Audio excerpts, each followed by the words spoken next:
kay mga rutinang mi balay sa ti tatang sir ka natay dagi ka dagi kwan Parents.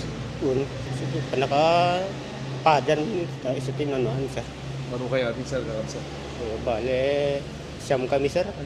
Napalos unay tila dingit ni Manong Angelito, kalpasan di pupusay tinauna kabsat daan ni Rogelio Barreras, ag 2066, ken residente di Barangay Kalut, Banginabra. Iti investigasyon di pulisya, ti biktima ti agpadaya direksyon ang nagmaneho ti tricycle, kinapama na madanon na dahito aparset ti Barangay Road, iti Barangay Cosili East, maipangarup anawan ng kontrol iti Manibela, ken na idong pari ti posted ti telecommunication company, agarup alas 8 di rabii. Nagkapon kami ni Sir Rogelio. Nagkapuji ka sir, yung di ikit mi nga na ipuntun. Hindi nga tagawi doon. Dabasit inom na. Mapangatayan ti kapsami dito dungadong tayo. Mga hindi nga direksyon nga kalsada. Mapanti barbarit. Sumungatan natin nakakuanan sir. Baka may clip na basit. Tamo nga isuti ni nakainom panunay.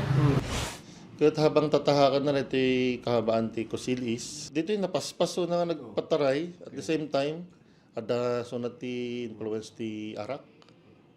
Naitaray ti biktima iti ospital, ngem na deklara na death on arrival, gapo ka iti sinagaban na nakaro sugat iti ulo na.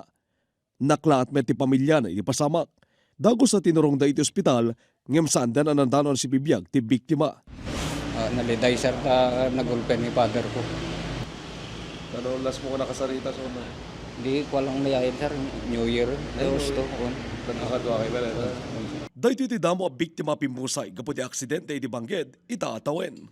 Iso asa na mauma ti pulisya ti kanay na panang palagip, kada iti motorista. No, ada nakainom tayo, uno, ada tayo ti influence ti Arak. Iwasan tayo ti driver, lalo na riya, amo tayo magkita ti bagay tayo, no, kaya tayo unaan. No motor, dapat, no single motor, talaga nga dapat zero alcohol ka rita. Ta duduwar ti pilit na, basit lang kamalim dita, may brag ka. Mumlat tayo kapasidad mo, tapno may yawit mo ti bagim. Archie Lorenzo, Balitang, Solid North.